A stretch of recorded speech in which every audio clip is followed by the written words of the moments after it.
হঠাৎ করে তাকায় দেখি আমার বিবি যেই কবরস্থানে দাফন করা হয়েছিল সেখানে আগুনের মতো আলো উঠতেছে। আমি ভাবলাম আমার বিবি তো একজন ভালো মানুষ ছিল, চরিত্রবান মহিলা ছিল, আমার বিবির কবরে আগুনের মতো এমন আলো দেখা যায় কেন? আমি আবার বিবির চেহারা দেখার জন্য কবর খনন করলাম, কিন্তু সন্তানটারে আল্লাহ বাঁচায় রাখছে, সন্তানটা গর্ভ থেকে বের হয়েছে। এবার আমি সন্তানটাকে কবর থেকে উঠালাম, আল্লাহর দরবারে শুকরিয়া আদায় করলাম। হযরত ওমর ইবনুল খাত্তাব রাদিয়াল্লাহু তাআলা আনহু রাস্তা দিয়া যায়, হঠাৎ করে একজন নওজোয়ান মধ্য বয়সী যুবক কোলের মধ্যে একটা শিশু সন্তান নিয়ে সামনে আগায়।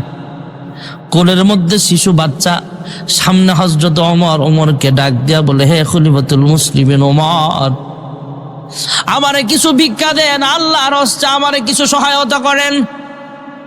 হযরত ওমর ডাক দিয়া বলে, হ্যাঁ যুবক, তুমি একজন নওজোয়ান মানুষ, কাজ করলে কাজ করতে পারো, কিন্তু তুমি ভিক্ষা করো কেন? যুবক ডাক দিয়া বলে, হ্যাঁ ওমর, আমার জীবনের ইতিহাস শুনলে আপনি অবাক হয়ে যাবেন। কয় কি ইতিহাস?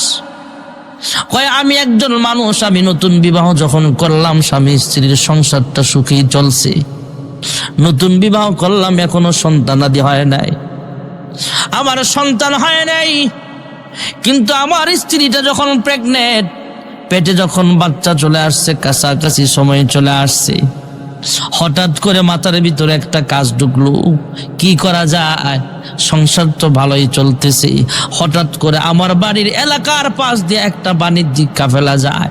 আমি বাণিজ্যিক কাফেলার কাছে যাই, বললাম, হ্যাঁ কাফেলার লোকেরা, আপনারা তো বড় বড় বিজনেসম্যান, আমাকেও আপনাদের সাথে নিয়ে চলেন, আপনারা যেখানে যেখানে কাজ করতে বলবেন আমি সেখানে সেখানে কাজ করব, লেবার হিসাবে নিয়ে আনেন, আমাকে উপযুক্ত বেতন দিয়েন।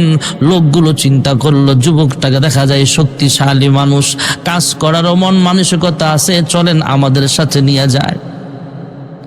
নওজোয়ান যুবক ওমরের কাছে বিস্তারিত ঘটনা বললেন, হ্যাঁ ভাই ওমর, কাফেলার বিজনেসম্যানরা আমাকে তাদের সঙ্গে নিয়ে গেল অনেক দূরে, শাম অথবা সিরিয়ায় গেলাম, এদিক দিয়ে বিবির কাছে বিদায় নিলাম। হ্যাঁ বিবি, তুমি পরামর্শ দাও কি করা যায়?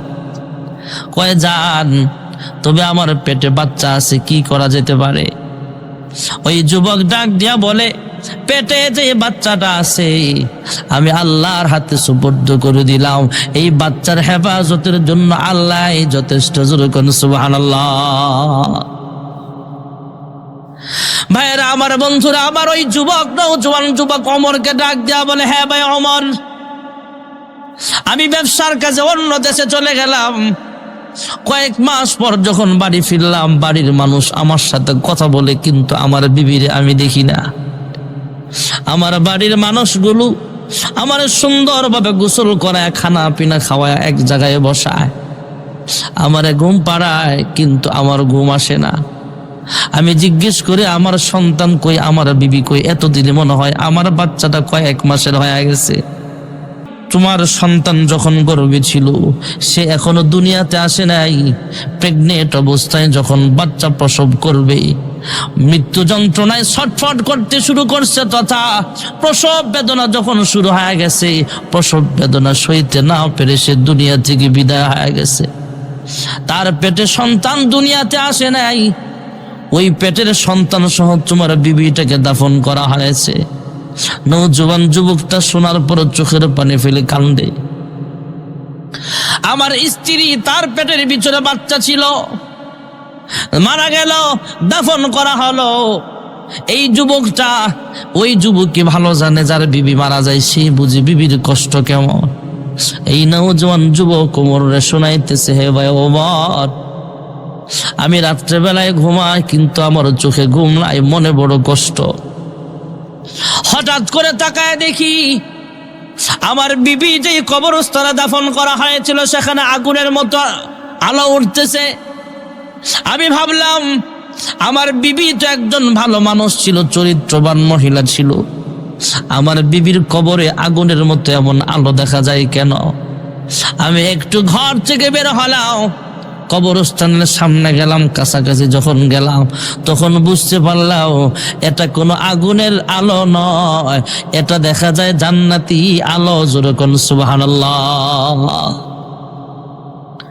আমি আবার কবরস্থানের পাশে গেলাম, দেখি কবরের মধ্যে একটু ছিদ্র আছে, ওই ছিদ্র দিয়া উপরের দিকে আলো জ্বলতেছে।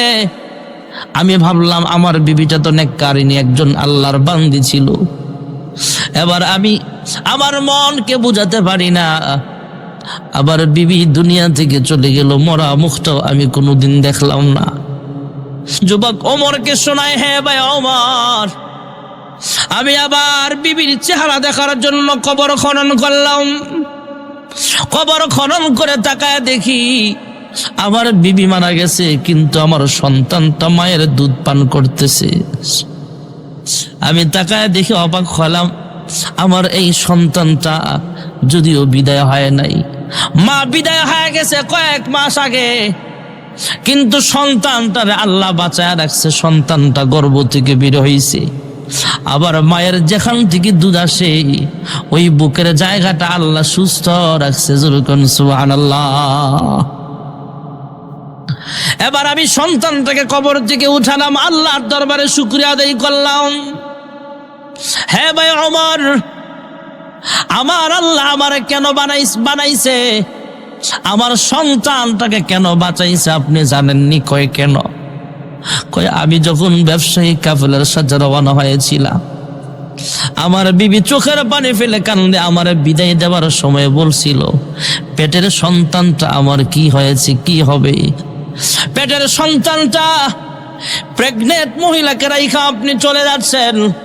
নওজোয়ান যুবককে গায়েব থেকে আওয়াজ শোনা দেওয়া হয়েছে, হে যুবক, তুমি তখন জবাব দিয়েছিলা আমার সন্তানটা হেফাজতের জন্য আল্লাহ যথেষ্ট, এই জন্য আল্লাহ তোমার সন্তানটাকে বাঁচায় দিয়েছেন। যদি এই কথাও বলতা আমার সন্তান এবং সন্তানের মা দুজনকে আল্লাহর জিম্মায় রেখে গেলাম, তাহলে আল্লাহ তোমার সন্তানকে যেমনে বাঁচাইছে তোমার বিবির হেফাজত আল্লাহ করতেন। যুরকন সুবহানাল্লাহ। তাহলে হায়াতের মালিক জোরে বলেন কে?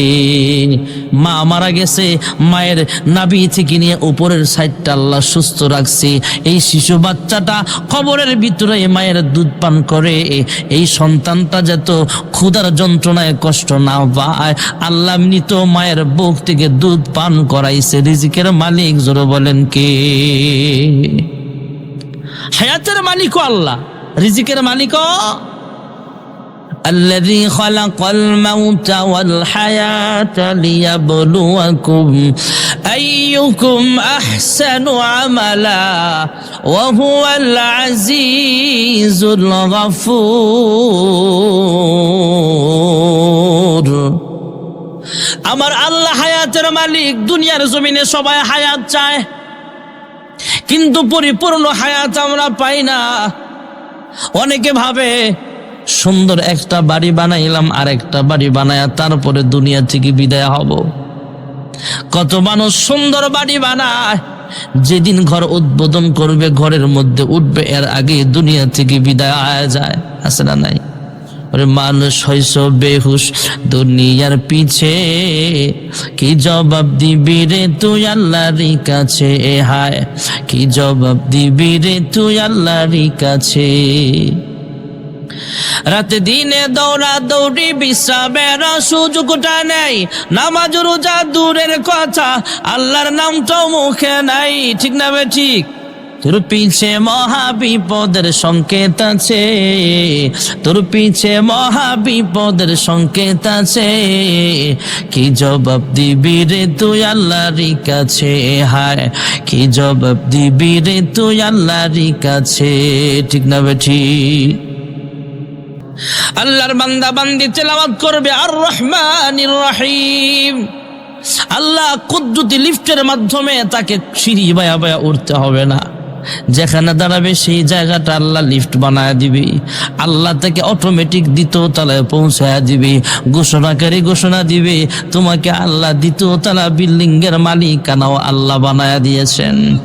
আয়াত তেলাওয়াত করতে করতে তেলাওয়াত করবে মিনাল জিন্নাতি ওয়ান নাস।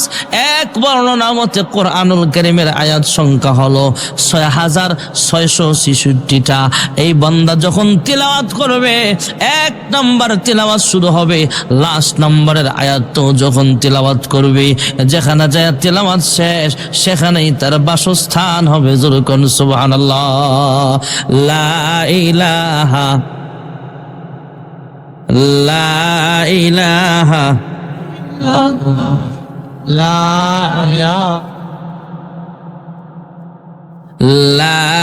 ইলাহা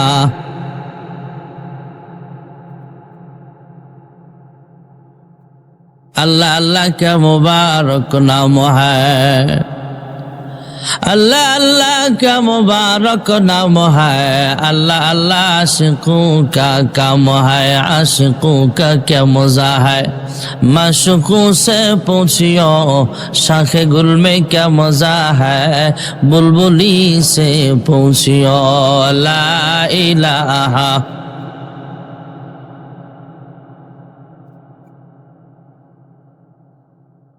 ला इलाहा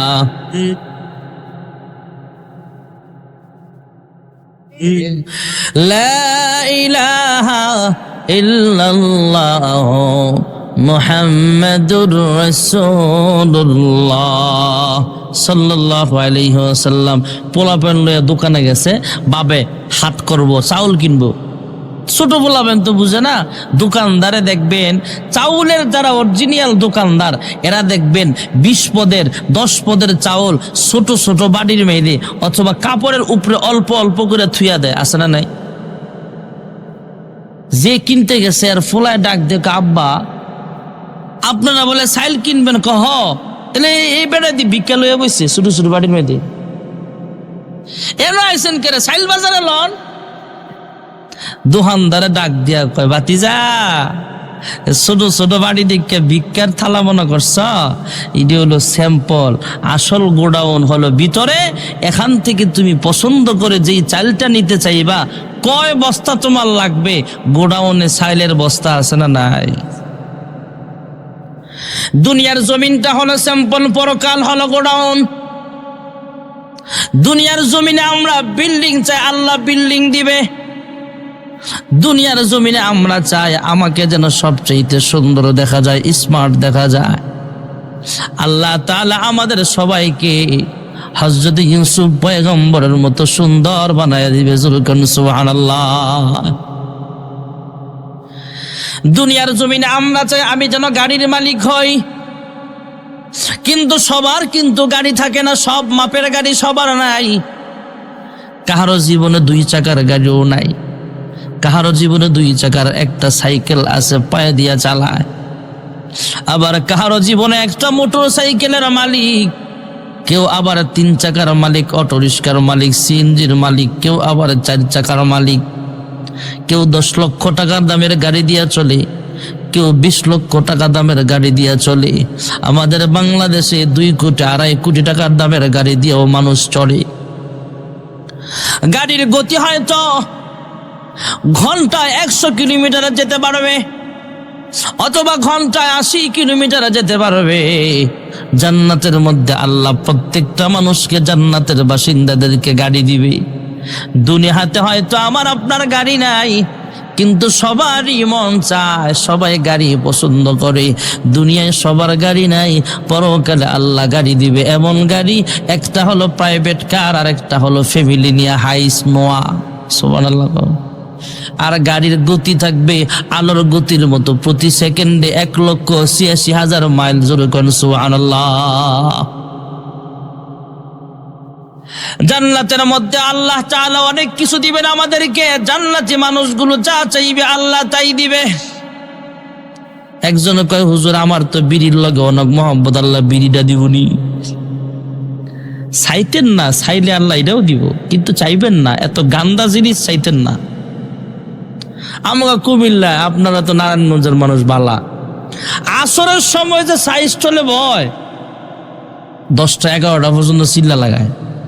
দোকানদার যদি কয় চাচা মসজিদে যান না, কয় বেটা বেয়াদব, তোর বাপের বিয়ে আমি খাইছি, তুই আমারে নামাজের কথা কস।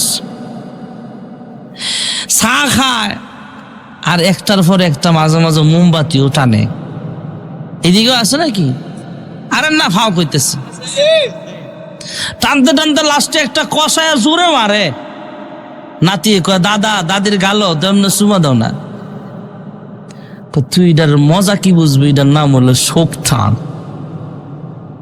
এমন জোরে টানে বিড়ি, গলার রক যায় যে ছিড়ি। বুইড়ার মুখে বিড়ির গন্ধ, বুড়ির ভাবনা নাই। বুইড়া বিড়ি খায়, টিভি চায়, জোয়া খেলায়। বুইড়া বিড়ি খায়, বয়স তার 90-80, মরার চিন্তা নাই। বয়স তার 70-80, মরার চিন্তা নাই। বুইড়া বিড়ি খায়, টিভি চায়, জোয়া খেলায়। বুইড়া বিড়ি খায়, ঠিক কিনা? এ বুড়া ভালো হয়ে যাও গা, ভালো হইতে পয়সা লাগে না। যেই সময়টা চাইলে কাটান, এই সময়টা আল্লাহর ঘরে কাটান। মাদ্রাসার ছাত্ররা কোরআন পড়তেছে, সেখানে বসে কোরআন তেলাওয়াত শোনেন। বাসায় বাড়িতে সময় দেন, ফ্যামিলিকে সময় দেন, মসজিদে সময়টা কাটান। যেই সময়টা চাইলে আমরা কাটাই, এই সময়টা যদি আল্লাহর ঘরে দেন আর জিকির আজকার ইবাদত করেন, আপনি আল্লাহর ওলি হয়ে যাবে। যেই সময়টা চাইলে দেয় মানুষ। জান্নাতে বিড়ি খুঁজতো না মানুষ। জান্নাতে আল্লাহ অনেক কিছু আমাদের জন্য বরাদ্দ রাখছেন, এই নাপাক জিনিস মানুষ চাইবে না। জান্নাতে প্রথম যে খানাটা দিবে, দুনিয়ার যত নির্যাস আছে এইগুলা দিয়ে আল্লাহ তাআলা, জমিনের ভিতরে আঙ্গুরের নির্যাস আছে, জমিনের মধ্যে আপেলের নির্যাস আছে, জমিনের ভিতর থেকে ফল ফলাদি আসে, এর ভিতর থেকে যে মজাদার মজাদার জিনিসগুলো আছে এইগুলা দিয়ে আল্লাহ রুটি বানাবে। আর আল্লাহ এমন মাছ বানায় রাখছে, ওই মাছের কলিজা বুনা কইরা, ডিম বুনা কইরা নাস্তা দিবে। যেরকম সুবহানাল্লাহ। 80,000 খাদেম, প্রত্যেকের হাতে 2টা করে প্লেট। সুবহানাল্লাহ। কমে ধরছে আপনার গো? রাত বেশি হয় নাই তো? অল্প সময় আছেন তো ইনশাআল্লাহ? ভাইয়েরা আমার, বন্ধুরা আমার, 80,000 খাদেম, 2টা করে প্লেট। 80,000 কয় হাজার এলো? 1,60,000 প্লেট খাবার নিয়ে সামনে আসবি। বলবেন হুজুর এত খানা আমরা কেমনে খামু? জান্নাতের মধ্যে আল্লাহ তাআলা পুরুষদেরকে আদম নবীর মতো আল্লাহ লম্বা বানায় দিবে। যেরকম সুবহানাল্লাহ। আর মা বোনদেরকে হাওয়া আলাইহিস সালামের মতো লম্বা বানাবে। সুবহানাল্লাহ। শুধু খাইবেন তা তো না, খানা খাওয়ার পরে ইনশাআল্লাহ প্লেটটাও ভাঙ্গা খাওয়া শুরু করবে। সুবহানাল্লাহ। 80,000 খাদেম, প্রত্যেকের হাতে 2টা করে প্লেট নিয়ে সামনে এসে যাবে। কারণ দুনিয়াতে আমরা চাই, দুনিয়ার ভিতরে স্যাম্পলের ভিতরে আল্লাহ দেখছে আমরা অনেক কিছু খাইতে পছন্দ করি। আমাদের কাছে মাছ ভালো লাগে, আল্লাহ মাছ দিবে। গোশত মজা লাগে, গোশত দিবে। দুনিয়ার ভিতরে দুধ খাইতে আমরা পছন্দ করি, মধু খাইতে পছন্দ করি, কিন্তু পর্যাপ্ত পরিমাণের মধুর ব্যবস্থা নাই। অনেক মানুষ আছে 6 মাসেও একদিন মধু খায় না, কিন্তু মধু খাওয়াটা সবাই পছন্দ করে। আল্লাহ ডাক দিয়া বলবে, এ জান্নাতীরা রে, দুনিয়ার জমিনে স্যাম্পল দিয়া দেখছি তুমি মধু অনেক পছন্দ করো। জান্নাতের মধ্যে মধুর কোনো অভাব হবে না, পর্যাপ্ত পরিমাণের মধুর ব্যবস্থা আছে। আমি আল্লাহ তোমার জন্য একটা মধুর ঝর্ণা, নহর চালু করে দিলাম। দুনিয়াতে আমরা দুধ খাইতে পছন্দ করি, গরুর দুধ, মহিষের দুধ, উটের দুধ, বিভিন্ন দুধ খাইতে আমরা পছন্দ করি, কিন্তু পর্যাপ্ত পরিমাণের দুধের ব্যবস্থা নাই। অনেক মানুষ আছে সারা সপ্তাহে 1 গ্লাস দুধ খায় না, কিন্তু পছন্দ করি। আল্লাহ বলবে, বান্দা আমি আল্লাহ তাআলা জান্নাতের মধ্যে তোমার জন্য অসাধারণ ভাবে, সুন্দর ভাবে, দুনিয়াতে দেখছি স্যাম্পল দিয়া তুমি দুধ খাইতে পছন্দ করো, আমি আল্লাহ জান্নাতে দুধের ঝর্ণা তোমার জন্য আমি আল্লাহ বরাদ্দ করে দিলাম। জান্নাতে প্রত্যেকের হাতে 2টা করে প্লেট, এমন 80,000 খাদেম সামনে খাবার নিয়ে আসবে। জান্নাতি মনে মনে ভাববে সব খাবার যদি খায়া ফেলাই তাহলে জাকির ভাই আসলে তারে কি খাওয়াবো? সব খাবার যদি খায়া ফেলায় সেনের বাড়ির ইমাম সাহেব আসলে আমি কি খাওয়াবো? সব খানা যদি খায়া ফেলাই নয়ামাটির মসজিদের ইমাম সাহেব যদি আসে তারে আমি কেমনে মেহমানদারি করব? আমার ছেলের শ্বশুর, মেয়ের শ্বশুর, বিআই সাহেব আসলে তারে কেমনে মেহমানদারি করব? জান্নাতে আস্তে আস্তে খাইব, চিন্তা করবে অর্ধেকগুলো প্লেট থাক, বাকিগুলো আমি খাবো। ঘোষণাকারী ঘোষণা দিবে, হ্যাঁ জান্নাতের মেহমান অর্ধেক খাইবেন, বাকিগুলো কার জন্য? কয় বাকিগুলো মেহমান আসলে তারা মেহমানদারি করব। আল্লাহর পক্ষ থেকে আওয়াজ আসবে, হে আল্লাহর জান্নাতের মেহমান, আপনার জন্য 80,000 খাদেম 2টা করে প্লেট খাবার নিয়ে আসছে, আপনি সবগুলো খাবার খেয়ে ফেলেন। মেহমানের জন্য চিন্তা করতে হবে না। আপনার কোনো গেস্ট যদি চলে আসে, মেহমান যদি চলে আসে, ওই মেহমানের জন্য আল্লাহর পক্ষ থেকে খাবারের ব্যবস্থা আছে। সুবহানাল্লাহ। দুনিয়াতে আমরা কালো মানুষ আছে, সুন্দর মানুষ আছে, কিন্তু সব মানুষ কিন্তু সুন্দর না। সুন্দর বানাইছেন যে আল্লাহ, কালো বানাইছেন কি? আর জোরে কান। দুনিয়াতে সুন্দর হয়েছেন দেখে অহংকারী করেন না, কারণ অন্তর যার সুন্দর সে হলো মানুষ আসল সুন্দর। কত সুন্দর মানুষ জাহান্নামে যাবে, আর কত কালো মানুষ বিনা হিসাবে জান্নাতে চলে যাবে। মাহাজাসে একজন কালো মানুষ ছিল, লুকমান হাকিম কালো মানুষ ছিলেন। আল্লাহর নবীর সাহাবী হযরত বিলাল হাবশী রাদিয়াল্লাহু তাআলা আনহু দেখতে কালো, গোলাম জাদা গোলাম উমাইয়ার কাছে সে বসবাস করে গোলাম হয়ে আসছে। আফ্রিকার মানুষ গোলাম হিসাবে আরব কান্ট্রিতে বসবাস করে, সে যখন আল্লাহর হাবিবের সন্ধান পায়, সে কালিমা পড়ে মুসলমান হয়ে গেলে মুনিব তাকে আঘাত করে, জুলুম করে, অত্যাচার করে। একদিন আবু বকর সিদ্দিক রাদিয়াল্লাহু আনহু রাস্তা দিয়া যায়, আওয়াজ শুনতে পায় বেলাল রাদিয়াল্লাহু আনহু কান্না জড়িত কণ্ঠে আল্লাহ আল্লাহু আহাদ বলে কাঁদতেছে। আবু বকর সিদ্দিক পরবর্তীতে বেলালকে ডাক দিয়া কয়, হ্যাঁ বেলাল, আমার আল্লাহ হলেন এমন আল্লাহ। আসছে বলল আমার আল্লাহ শুনে, জোরে বলল শুনে, মনে মনে আল্লাহরে ডাকলো আমার আল্লাহ শুনে, জোরে কোন সুবহানাল্লাহ। তুমি প্রকাশ্যভাবে জোরে জোরে যখন আল্লাহু আহাদ বলে জিকির করো, তোমার মুনিব তোমার উপরে অত্যাচার করে, তোমার মুনিব আল্লাহর নামটা শুনতেই পারে না। অতএব তুমি আস্তে আস্তে না শোনা ভাবে তুমি আল্লাহর জিকির করো, কোনো অসুবিধা নাই। বিলাল সম্মতি জানাইলেন, কিন্তু আবু বকর সিদ্দিক পরবর্তীতে লক্ষ্য করলেন একইভাবে কান্না জড়িত কণ্ঠে আওয়াজ আসে আল্লাহু আহাদ। মুনিব আঘাত করে, এই আঘাতের মাঝখান থেকে বিলাল চিল্লায় চিল্লায় আল্লাহর নামের জিকির করে। সুবহানাল্লাহ। পরবর্তীতে আবার আবু বকর তাকে জিজ্ঞেস করে, হ্যাঁ ভাই বিলাল, তোমাকে বলেছিলাম আল্লাহর নামের জিকিরটা আস্তে আস্তে কইল, কারণ তোমার মুনিব শুনলে তোমার উপরে অত্যাচার করে। বিলাল ডাক দিয়া বলে, ভাই আমার আল্লাহর নামটা জিকির করতে করতে এমন মজা লাগে, আমি জিকির করতেছি, জিহ্বাটা লড়ায়া লড়ায়া মালিকের নাম স্মরণ করি।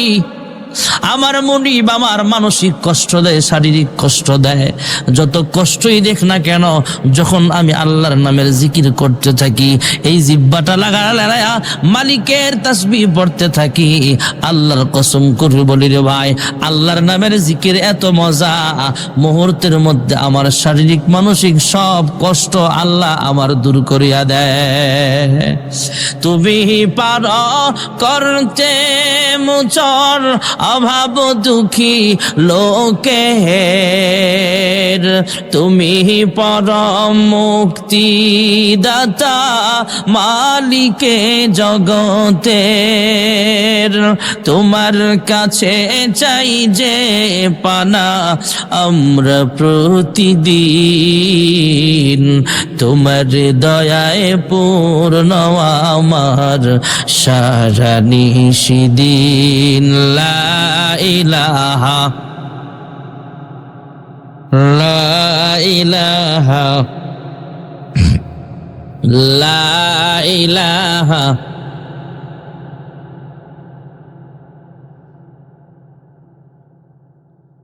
লা ইলাহা ইল্লাল্লাহ মুহাম্মাদুর রাসূলুল্লাহ সাল্লাল্লাহু আলাইহি ওয়াসাল্লাম। দুনিয়াতে কিছু চাহিদা আমাদের এমন আছে যেই চাহিদাগুলো দুনিয়ার জমিনে পূরণ হয় না। বিলাল রাদিয়াল্লাহু আনহু কালো মানুষ, কিন্তু সে একজন জান্নাতি মানুষ। সুবহানাল্লাহ। হযরত বিলাল মসজিদে নববীর মুয়াজ্জিন আজান দেয়। আল্লাহর হাবিব বলেন, বিলাল শুধু দুনিয়ার জমিনের মুয়াজ্জিন নয়, সে হাসরের মাঠেও আজান দিবে। আরো জোরে কর। এই দুনিয়াতে হযরত বিলাল হাফসি যখন আজান দিতেন, এই মিয়া আমরা তো মুয়াজ্জিনের দাম দেই না, কিন্তু মুয়াজ্জিনের দাম আমার আপনারা চাইতেও কম না বেশি?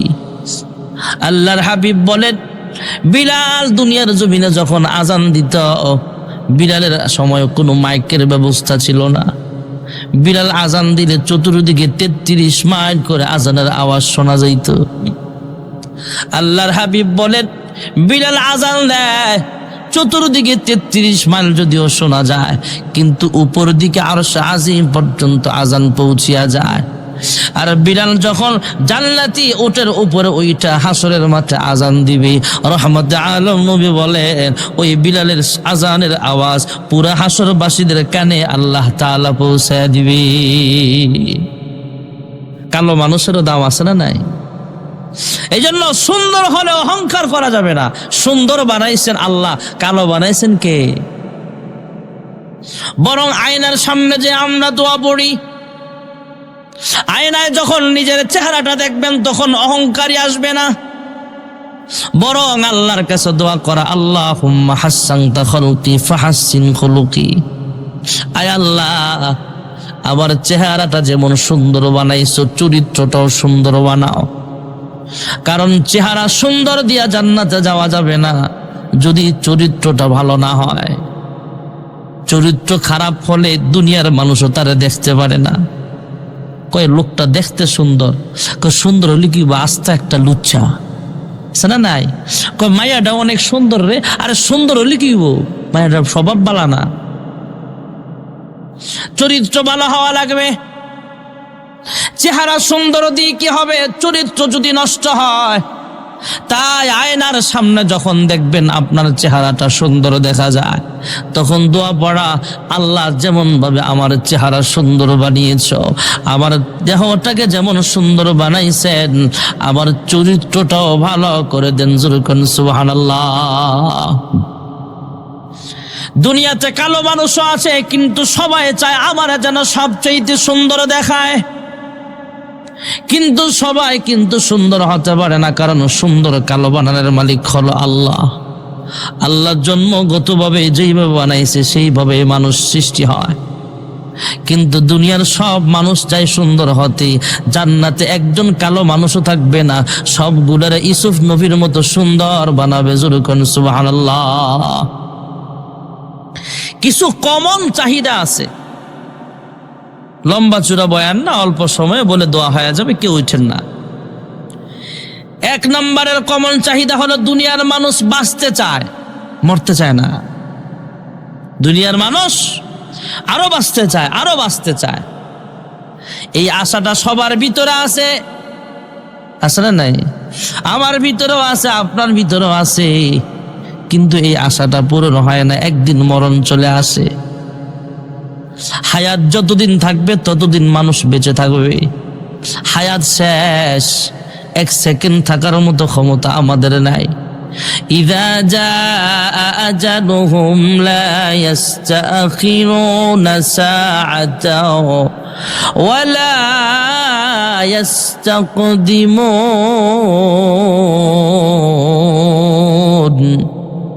মরণ তোমার আসবে যেদিন, সেদিন পাশে কেউ রবে না। দুই দিনের এই দুনিয়াদারি, দুই দিনের এই দুনিয়াদারি কিছুই কাজে আসবে না। মরণ তোমার আসবে যেদিন, সেদিন পাশে কেউ রবে না। মরণ যখন আসবে তখন মানুষ মারা যাবে। আর মরণ যদি না আসে, কবরে শোয়া দেওয়ার পরও সেই মানুষটা কবর থেকে জিন্দা হয়ে আয়। আগের জগতে এমন মেশিন ছিল না।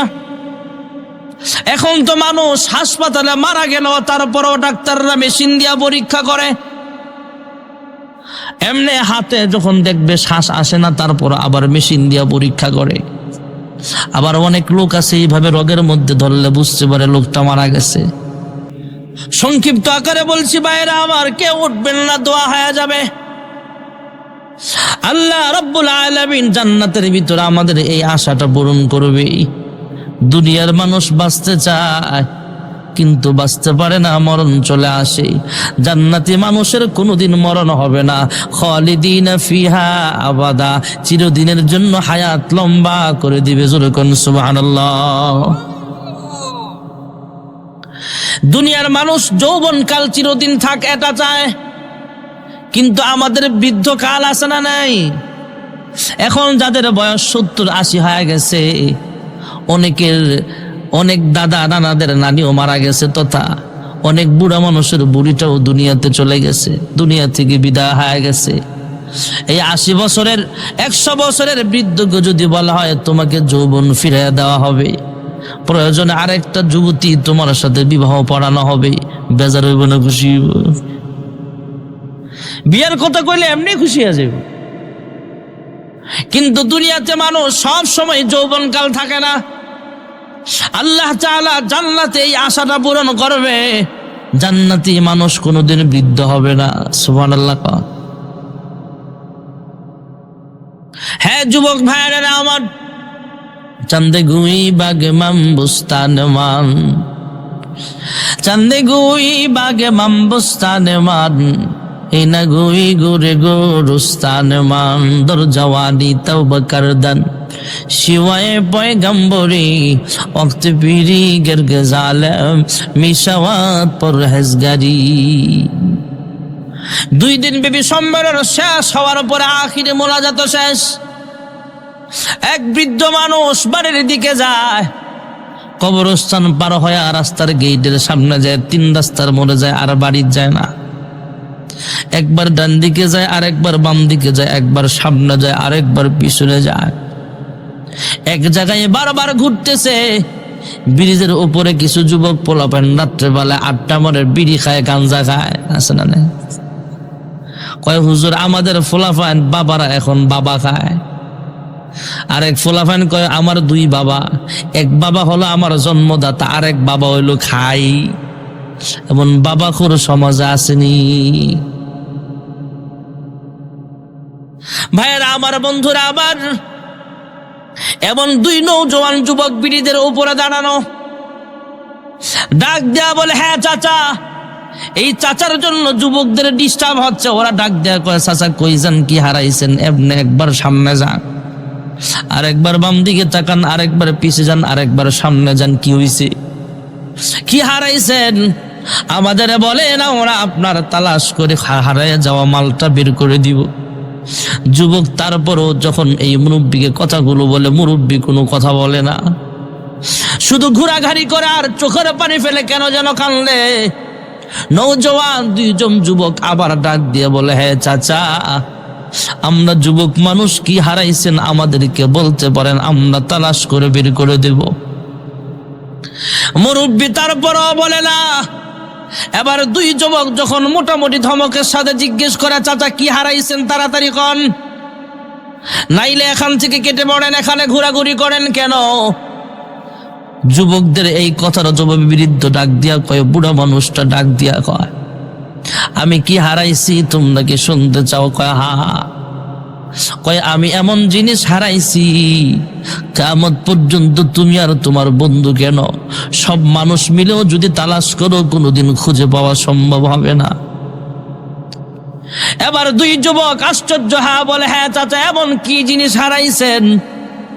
চাচাই চোখের পানি ফেলে কান্দে আর ডাক দিয়া কয়, এই দুই যুবক শোনো, আমিও তোমাদের মতো একদিন জুয়ান ছিলাম, তোমাদের মতো ঘুষা মারার শক্তি আমার হাতেও ছিল, কিন্তু আজকে শক্তি নাই। তোমাদের মতো অহংকারীর সাথে চলার শক্তিও আমার একদিন ছিল, কিন্তু আজকে দুর্বল হয়ে গেছি। মাহফিলে গেলাম, ওলামায়ে কেরামদের জবান থেকে শুনলাম যৌবনকালের ইবাদতের দাম অনেক বেশি, আল্লাহর কাছে দামি বেশি।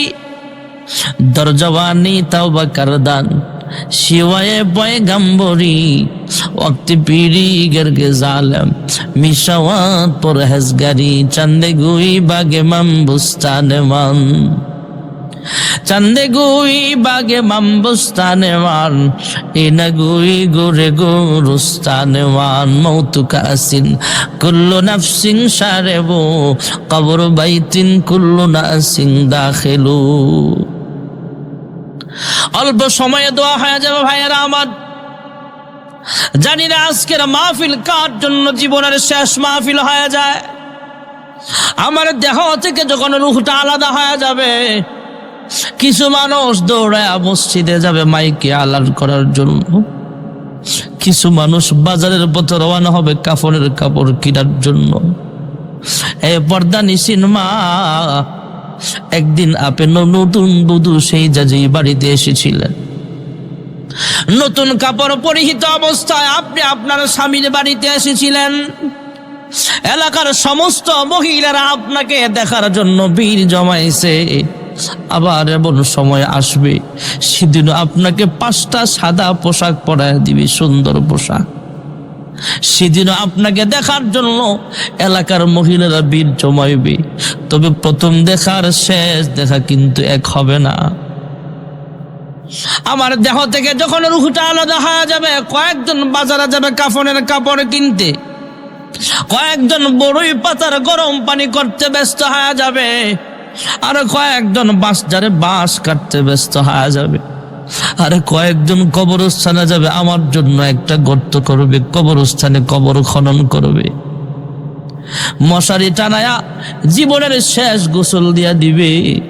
জীবনে কত গোসল করলাম, সাবান মেখে নিজের শরীরটা নিজে পরিষ্কার করলাম। এমন একদিন সময় আসবে রে ভাই, যেদিন নিজের শরীরে সাবান মাখার মতো ক্ষমতা আমার শরীরে থাকবে না। বেজা কাপড় পাল্টায়া কতদিন না গোসল করলাম, জীবন কতবার কোনো হিসাব নাই। ভিজা কাপড় খুইলা শুকনা কাপড় পরলাম। এমন একদিন সময় আসবে রে ভাই, যেদিন ভেজা কাপড় পাল্টায় শুকনা কাপড় পরার ক্ষমতা আমার আপনার শরীরে থাকবে না। আমাকে আপনাকে জীবনের শেষ গোসল দিয়া দিবে।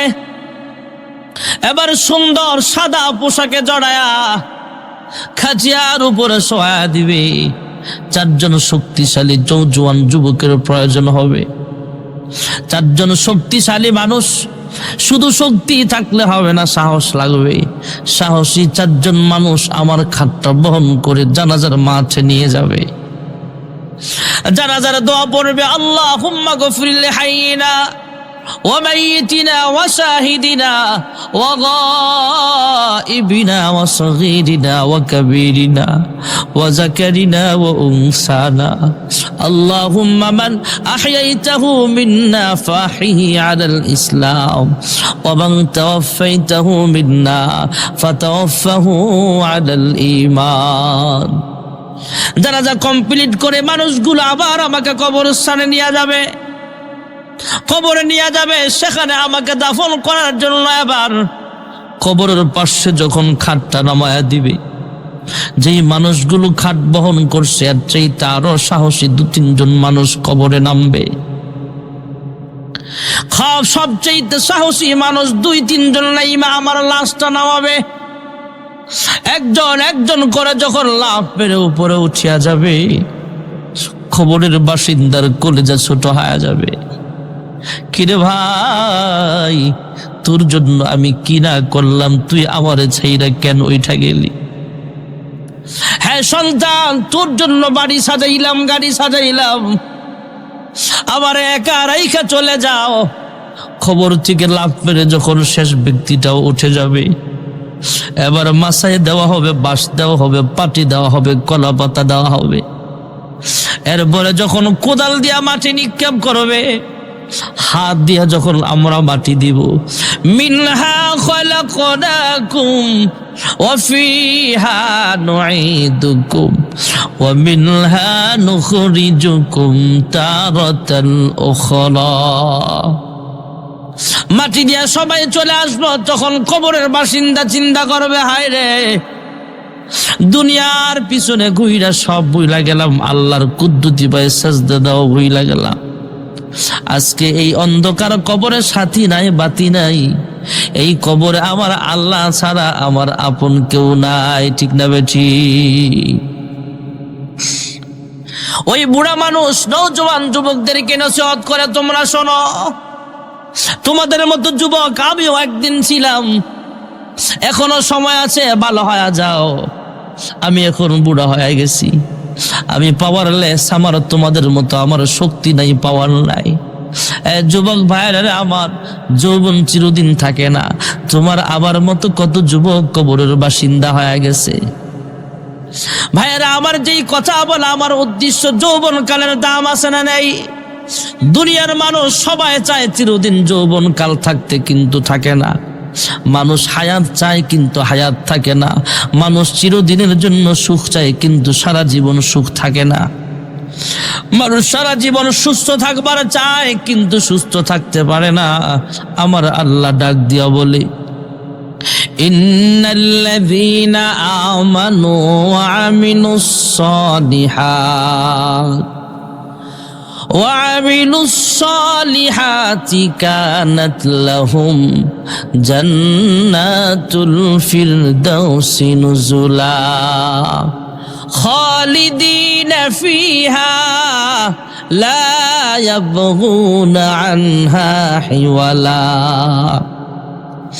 দুনিয়ার মানুষ, আমরা দুনিয়াতে অনেক কিছু চাই কিন্তু পাই না। আর দুনিয়া দারুল মিসাল, দুনিয়াতে বাড়ি চাই কিন্তু ঠিক মতো বাড়ি পাই না। আল্লাহ জান্নাতের মধ্যে বাড়ি দিবি।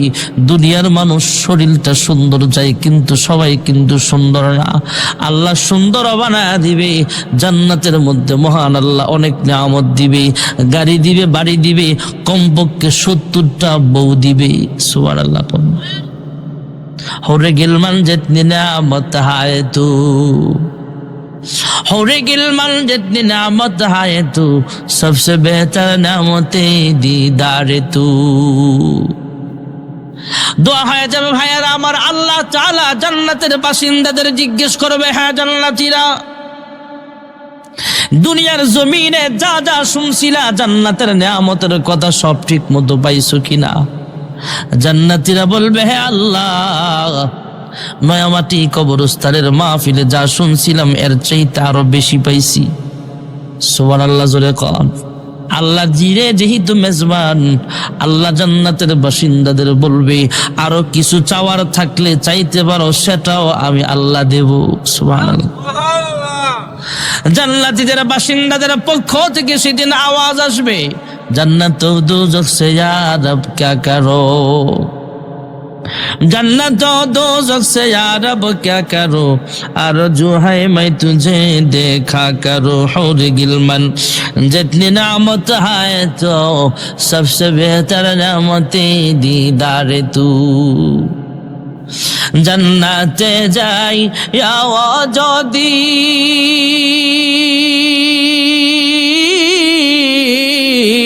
माशूक़ रे ना पाया, আমি বেহেশতেরা নন্দ আমার লাগবে না মনে, কোথায় যাইয়া মাসুক পাইব বেহুশ আছি তাই, জাহান্নামে যাইয়া যদি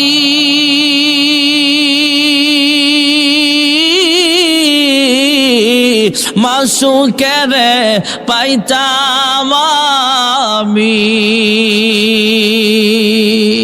পুড়িতে পারবে না আমায়, পুড়িতে পারবে না আমায় দুজখের আগুনে,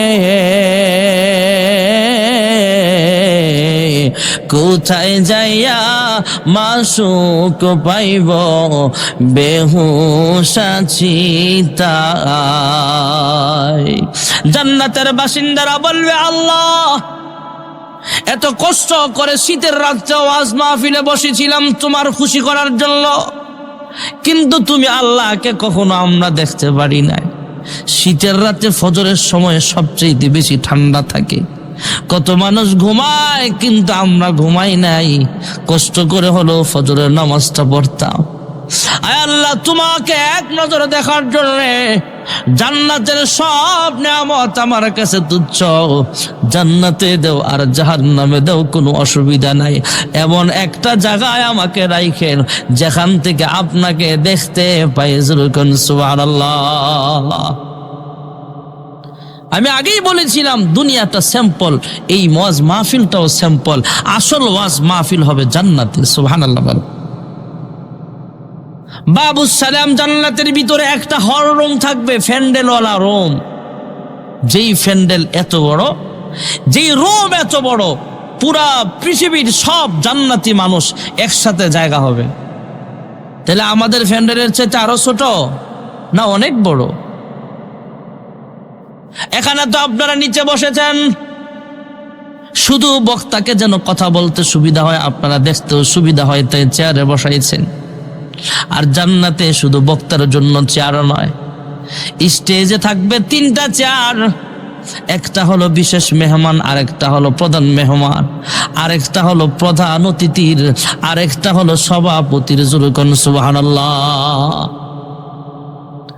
আর জান্নাতের বাসিন্দা যারা ওয়াজ মাহফিল শুনবে, শ্রোতা, এরা নিচে বসতে হবে না, এদের জন্য চেয়ার আছে। আলা ফুরুশিম মারফুআ, অর্ধশায়িত চেয়ার, যে চেয়ারের উচ্চতা হলো জমিন থেকে আসমান পর্যন্ত। এত লম্বা চেয়ারে আরাম করে যখন জান্নাতের বাসিন্দারা বসে যাবে, জান্নাতের স্টেজে 3টা চেয়ার থাকবে, বিশেষ অতিথি, প্রধান অতিথি আর সভাপতি। বিশেষ মেহমান থাকবে দাউদ পয়গম্বর আলাইহিস সালাম, প্রধান মেহমান আমার আপনার নবী মুহাম্মদুর রাসূলুল্লাহ সাল্লাল্লাহু আলাইহি ওয়াসাল্লাম, আর সভাপতি থাকবেন আল্লাহ নিজে।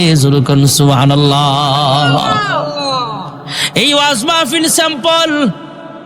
কোন বক্তার কথা আমার মজা লাগে, কোন বক্তার কথা মজা লাগে না। কাহার ওয়াজ ভালো লাগে, কাহার ওয়াজ ভালো লাগে না, কিন্তু জান্নাতে সব ওয়াজ মজা লাগবে। কারণ জান্নাতে কোনো বাংলায় কথা চলবে না। ও কালামু আহলিল জান্নাতি আরবিয়্যুন, জান্নাতের বাসিন্দাদের ভাষা যেহেতু আরবি, সেখানে কোনো ব্যাখ্যার দরকার নাই। কারণ জান্নাতে নামাজের বিধান জানার কোনো দরকার নাই, রোজার বিধান কি জানার দরকার নাই, হজ্জের বিধান কি সেটাও বুঝার দরকার নাই। আমলের জায়গা জান্নাত নয়, দুনিয়া হলো আমলের জায়গা ভাইয়েরা আমার। আর জান্নাত হইল ভোগের জায়গা, জান্নাত হলো বিলাসিতার জায়গা। জান্নাতের ভিতরে আবার কনফারেন্স শুরু হয়ে যাবে, জান্নাতি ওয়াজ মাহফিল শুরু হয়ে যাবে। যেহেতু জান্নাতের সব মানুষ আরবি ভাষা বুঝে, তাই জান্নাতের ভিতরে শুধু কোরআন তেলাওয়াত হবে। যেরকম সুবহানাল্লাহ। আল্লাহর হুকুমে বিশেষ মেহমান তেলাওয়াত করবে দাউদ পয়গম্বর। দাউদ আলাইহিস সালামকে আল্লাহ এক পর্যায়ে বলবে, হ্যাঁ দাউদ, কারণ দাউদ নবীর কণ্ঠ দুনিয়ার জমিনে অনেক সুন্দর ছিল ভাইয়েরা আমার। দুনিয়ার জমিনে দাউদ পয়গম্বর যখন সাগরের কিনারায় তিলাওয়াত করতেন, সমুদ্রের মাছগুলো পর্যন্ত চলাফেরা বন্ধ করে তেলাওয়াত শুনতো। উড়ন্ত পাখি উড়ে যায়, উড়া বন্ধ করে দাউদ নবীর তেলাওয়াত শুনতে বসে যাইত। সুবহানাল্লাহ, এত সুন্দর কণ্ঠ। আর দাউদ পয়গম্বরকে জান্নাতের ভিতরে, কণ্ঠের ভিতরে আরো মজা আল্লাহ বাড়ায়া দিবে। জান্নাতের বাসিন্দারা বিশেষ মেহমানের তেলাওয়াত শুনে মুগ্ধ হয়ে যাবে। আল্লাহ বলবে, হ্যাঁ জান্নাতীর এর চাইতে ভালো কণ্ঠ আমার কাছে আছে। সুবহানাল্লাহ কোন। কারণ আল্লাহ রাব্বুল আলামিন এতক্ষণ বিশেষ মেহমান তেলাওয়াত করেছেন। আল্লাহ বলবে, এই কোরআনের জন্য দান দান শহীদ করেছে দাউদ নবী নয়, এই কোরআনের জন্য তায়েফে মাইর খাইছে দাউদ নবী নয়। আমার আজকের মাহফিলের প্রধান মেহমান মুহাম্মদ ইবনে আব্দুল্লাহ মুহাম্মদ আরবি সাল্লাল্লাহু আলাইহি ওয়াসাল্লাম তায়েফে রক্ত ঝরছে, উহুদের ময়দানে দান দান শহীদ হয়েছে। যেই কোরআনের জন্য কষ্ট করেছে সেই সাহেবে কোরআনের জবান থেকে তিলাওয়াত শুনবো। জোরে বলুন সুবহানাল্লাহ। দেখা যাবে আমার নবী যখন তিলাওয়াত করবে দাউদ নবীর কণ্ঠের চাইতে 1000 গুণ বেশি মজা লাগবে। জোরে বলুন সুবহানাল্লাহ। জান্নাতীদেরকে আল্লাহ বলবে, হ্যাঁ জান্নাতীরা আরো ভালো তেলাওয়াত আছে। সুবহানাল্লাহ কোন না। মজা আর মজা জান্নাতের ভিতরে। ভাইয়েরা আমার, আল্লাহ তাআলা ওয়াজ মাহফিল সাজাইবেন আমাদের সাথে দেখা করার জন্য। সাধারণভাবে দেখা করবে না, একটা অনুষ্ঠানের মাধ্যমে, আনুষ্ঠানিকতার মাধ্যমে আল্লাহ দেখা করবে। সুবহানাল্লাহ। تحيتهم يلقونه سلام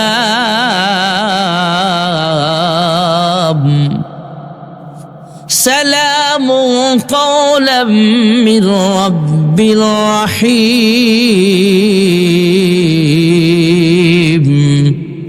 আল্লাহ আমাদেরকে সালাম দিবে। সুবহানাল্লাহ। জোরে বল। আল্লাহ তাআলা কুদরতি আওয়াজ দেয়া বলবে, হে জান্নাতের বাসিন্দারা, দাউদ নবীর কণ্ঠ আমি আল্লাহ বানাইছি।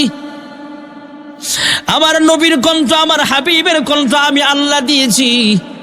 এবার আমি আল্লাহ কুদরতি কণ্ঠে তোমাদেরকে তেলাওয়াত শোনাবো। আর জোরে কোন, জান্নাত দোজখ সে ইয়াদ আব ক্যা করো, जन्नत और दोज़ख से यार अब क्या करो, आरज़ू है मैं तुझे देखा करो। और गिलमान जितनी नेमत है तो सबसे बेहतर नेमते दीदार तू। আমার নবীও কণ্ঠ দিয়ে যেদিন তেলাওয়াত করবেন, দাউদ পয়গম্বরও কণ্ঠ দিয়ে তেলাওয়াত করবেন। আল্লাহ নিজেই যেহেতু রহমান, আল্লাহ তাআলা নিজের কুদরতি কণ্ঠ দিয়ে আমাদেরকে তেলাওয়াত শোনাবে। আল্লাহ তাআলা জান্নাতের মধ্যে কোনো বর্ণনায় পাওয়া যায় আল্লাহ তাআলা সূরাতুর রহমান তেলাওয়াত করবে। জোরে বলুন সুবহানাল্লাহ। আমরা তো পড়ি আর রহমান, তিনি রহমান, যিনি রহমান, তুমি রহমান। আর আল্লাহ নিজেই তো রহমান। আল্লাহ শব্দ একটা বাড়ায় দিবে, আনার রহমান, আমি রহমান। সুবহানাল্লাহ বলে। أنا الرحمن علم القرآن خلق الإنسان علمه البيان।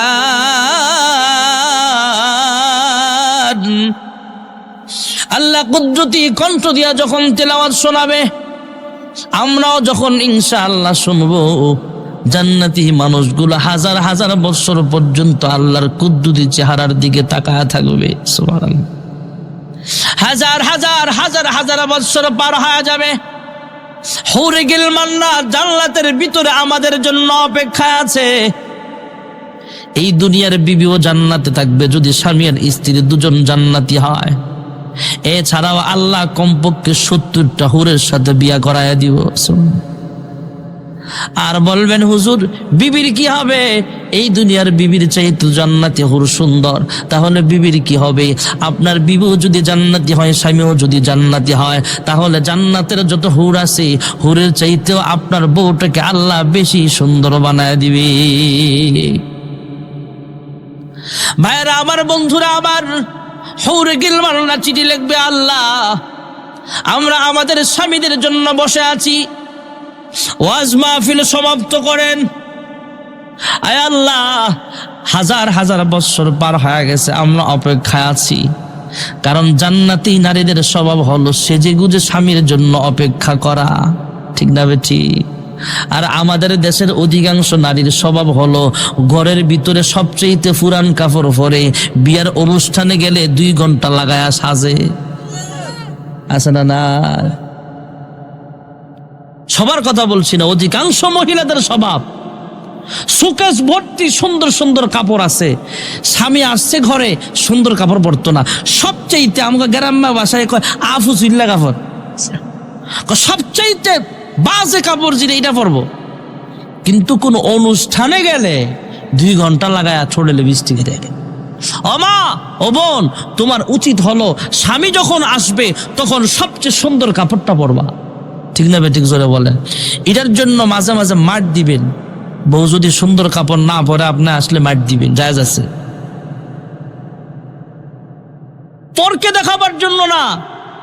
আমি আমার ঘরে বলি বেড়াইতে গেলে পুরান কাপড় পরবা, কয়েকবার বলছি। আর আমি আইলে ভালো কাপড়টা পরবা, এটা নিয়ম। একটা নারী সাজবে তো স্বামীর জন্য, এটা জান্নাতি নারীদের স্বভাব। আজকে সময় নেই, অন্যদিন বলবো। এই কথাটা বললাম শুধু মা বোনেরা সাজবে পরকে দেখাবার জন্য না স্বামীকে দেখাবার জন্য। এই জন্য ঘরে স্বামী যতক্ষণ থাকবে ততক্ষণ সবচেয়ে সেজেগুজে থাকবে। এটা জান্নাতি নারীদের স্বভাব।